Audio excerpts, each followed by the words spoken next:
जय श्री राधे कृष्ण। आप सभी का हमारे YouTube चैनल पे बहुत बहुत स्वागत है। आइए सुनते हैं संतान सप्तमी व्रत की कथा। आप सभी भक्तों को संतान सप्तमी की ढेर सारी शुभकामनाएं। आप सभी के जीवन में भगवान शिव, माता पार्वती की कृपा से आप सभी को सभी प्रकार के सुख और समृद्धि की प्राप्ति हो। भगवान शिव, माता पार्वती आप सभी के इच्छाओं को पूर्ण करे। संतान सप्तमी का व्रत जो कि हर वर्ष भाद्रपद माह के शुक्ल पक्ष की सप्तमी तिथि के दिन इस व्रत को किया जाता है। इस व्रत को विशेषकर मध्याह्न व्यापिनी ही इस व्रत को रखना चाहिए। यह व्रत महिलाएं जो कि संतान की उन्नति के लिए, संतान की रक्षा के लिए तथा संतान की प्राप्ति के लिए इस व्रत को रखती है। यह व्रत बड़ा ही पुण्य फलदायक माना गया है। इस व्रत में भगवान शिव और माता पार्वती का विशेषकर मध्याह्न काल के समय में पूजन करना चाहिए, जो कि दोपहर के समय में ही। इस दिन भगवान शिव, माता पार्वती का विशेष प्रकार से पूजन करना चाहिए। वैसे व्रत वाले दिन चाहिए कि इस दिन सुबह उठ करके नित्य क्रियाओं से निवृत्त होकर के गंगा नदी में या घर के नहाने के पानी में थोड़ा सा गंगा जल मिलाकर स्नान करना चाहिए। शुद्ध वस्त्र धारण करके उसके बाद व्रत का संकल्प लेना चाहिए और भगवान शिव से प्रार्थना करनी चाहिए कि हे भगवान भोलेनाथ, माता पार्वती, आज मैं संतान सप्तमी का व्रत करने जा रही हूँ। आप हमें आशीर्वाद प्रदान करें, यह व्रत मेरा सफलता पूर्वक पूर्ण हो। इस प्रकार से भगवान से प्रार्थना करनी चाहिए। आपके मन में जो भी इच्छा हो, जो भी कामना हो, वह भगवान शिव, माता पार्वती से कहनी चाहिए। और इस दिन सुबह के समय में, शाम के समय में भी पूजन करना चाहिए और विशेषकर दोपहर के समय में इस दिन पूजन को संपन्न करना चाहिए, क्योंकि मध्याह्न व्यापिनी इस व्रत को रखा जाता है, तो मध्याह्न काल में ही पूजन करना चाहिए। इस दिन भगवान शिव, माता पार्वती का पंचोपचार या खोटोपचार पूजन विधि के द्वारा पूजन करना चाहिए। और इस दिन विशेष करके गुड़ से बने हुए पुए या पूरी का भोग लगाना चाहिए। इस दिन 7 मीठी पूरी जो कि गुड़ से तैयार किया गया हो और शुद्ध घी का ही प्रयोग किया गया हो और केले के पत्ते में बांधकर रखना चाहिए। और इस दिन महिलाएं अपने संतान की रक्षा के लिए सुख समृद्धि की कामना के साथ इस दिन जो कि सूती का डोरा अपने हाथों में बांधती है या चांदी का कड़ा भी अपने हाथों में धारण करती है। यह व्रत स्त्री या पुरुष दोनों मिलकर के इस व्रत को रखना चाहिए। विशेषकर स्त्रियां इस व्रत को रखती हैं। इस दिन घर में पूरे परिवार वाले को चाहिए कि इस दिन शुद्ध और सात्विकता का पालन करना चाहिए। घर में तामसिक वस्तुओं का प्रयोग नहीं करना चाहिए। इस दिन किसी के ऊपर क्रोध नहीं करनी चाहिए। अपने मन में किसी के प्रति ईर्ष्या या द्वेष का भाव नहीं लाना चाहिए। धर्म का आचरण करते हुए इस दिन रहना चाहिए और इस दिन भगवान शिव, माता पार्वती का पूरे विधि विधान के साथ पूजन करना चाहिए। फिर कथा श्रवण करना चाहिए और उनकी आरती करनी चाहिए। स्तोत्रों का पाठ करना चाहिए या श्रवण करना चाहिए। इससे भगवान शिव जी अति प्रसन्न होते हैं। किसी भी प्रकार के व्रत को श्रद्धा भक्ति भाव के साथ ही करना चाहिए, तभी जाकर के उसका पुण्य फल प्राप्त होता है। व्रत के लिए मन में बिल्कुल भी संशय नहीं होना चाहिए, अविश्वास नहीं होना चाहिए। सच्ची श्रद्धा भावना के साथ ही व्रत को रखना चाहिए। इससे पुण्य फलों की प्राप्ति होती है। तो आइए सुनते हैं संतान सप्तमी व्रत की कथा। आप सभी अगर संतान सप्तमी के लिए अन्नदान, वस्त्रदान आदि के लिए ब्राह्मण दक्षिणा देना चाहते हो, तो आप अपने श्रद्धा और सामर्थ्य के अनुसार हमें डिस्क्रिप्शन में जाकर के वहां से गूगल पे, फोन पे या अकाउंट नंबर के माध्यम से आप हमें ब्राह्मण दक्षिणा प्रदान कर सकते हैं। तो आइए सुनते हैं संतान सप्तमी व्रत की कथा।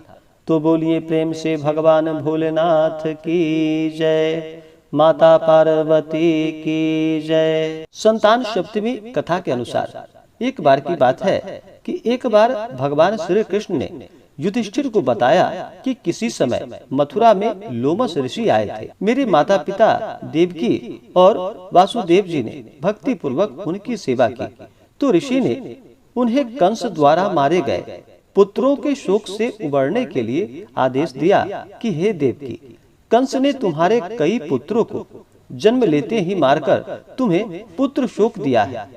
इस दुख से मुक्ति के लिए तुम संतान सप्तमी का व्रत करो। और फिर इसके बाद राजा नहुस की रानी चंद्रमुखी ने भी यह व्रत किया था, तब उनके भी पुत्र नहीं मरे। यह व्रत तुम्हें भी पुत्र शोक से मुक्त करेगा। देवकी ने पूछा कि हे देव, मुझे व्रत का पूरा विधि विधान बतलाने की आप कृपा करें, ताकि मैं विधि पूर्वक व्रत को संपन्न कर सकूं। लोमस ऋषि ने उन्हें व्रत का पूजन और विधान बतलाकर व्रत की कथा बतलाई। नहुष अयोध्यापुरी का प्रतापी राजा था। उनकी पत्नी का नाम चंद्रमुखी था। उसके राज्य में ही विष्णुदत्त नामक एक ब्राह्मण रहता था। उसकी पत्नी का नाम रूपवती था। रानी चंद्रमुखी तथा रूपवती में परस्पर घनिष्ठ प्रेम था। एक दिन वे दोनों सरयू में स्नान करने के लिए गई। वहाँ अन्य स्त्रियां भी स्नान कर रही थी। उन स्त्रियों ने वहीं पार्वती शिव की प्रतिमा बनाकर विधि पूर्वक उनका पूजन किया। तब रानी चंद्रमुखी तथा रूपवती ने उन स्त्रियों से पूजन का नाम तथा उनकी विधि पूछी।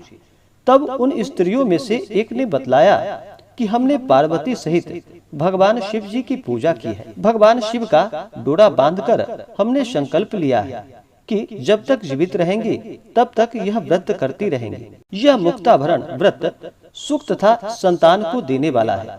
उस व्रत की बात को सुनकर उन दोनों सखियों ने भी जीवन पर्यंत इस व्रत को करने का संकल्प करके भगवान शिव जी के नाम का डोरा बांध लिया। किंतु घर पहुंचने पर वे संकल्प को भूल गए। अंततः मृत्यु के पश्चात रानी वानरी बनी तथा ब्राह्मणी मुर्गी की योनि में जन्म ली। कालांतर में दोनों पशु योनि को छोड़कर पुनः मनुष्य योनि में आए। चंद्रमुखी मथुरा के राजा पृथ्वीनाथ की रानी बनी तथा रूपवती ने फिर एक ब्राह्मण के घर जन्म लिया।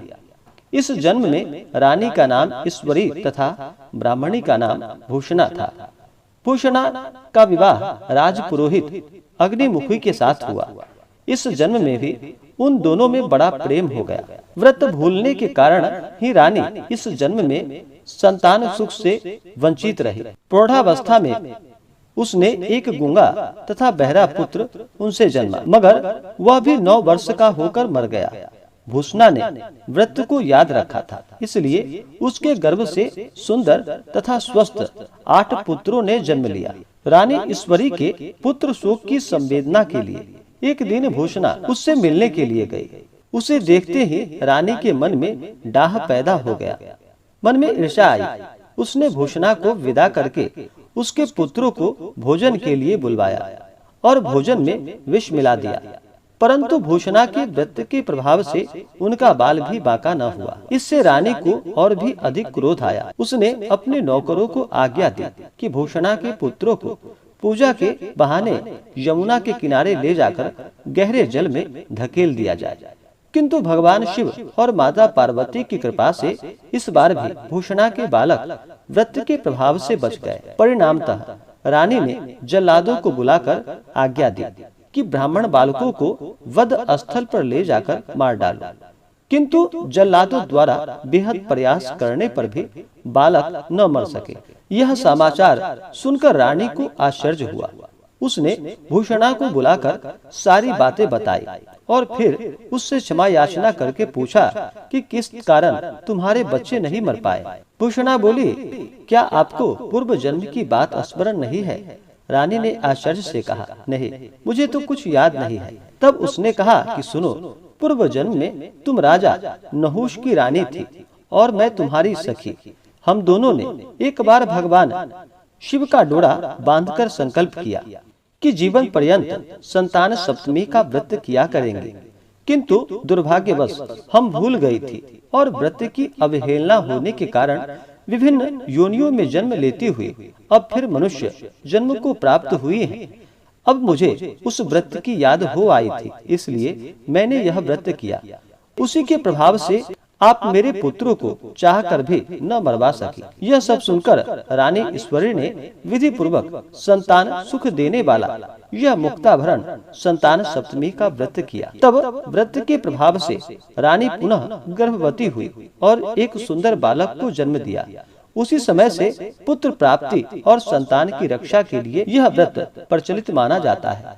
तो बोलिए प्रेम से भगवान भोलेनाथ की जय, माता पार्वती की जय। तो आशा करता हूँ कि यह जानकारी आपको अच्छा लगा हो। ऐसे ही ज्ञानवर्धक जानकारियाँ प्राप्त करने के लिए हमारे इस चैनल पे अगर आप नए हैं तो चैनल को लाल बटन दबा करके सब्सक्राइब करें, साथ में बेल आइकन घंटी को दबाएं ताकि मेरे वीडियो का नोटिफिकेशन आपको समय से मिलता रहे। वीडियो को लाइक करें, शेयर करें। सुखी रहें और स्वस्थ रहें। जय श्री राधे कृष्ण। धन्यवाद।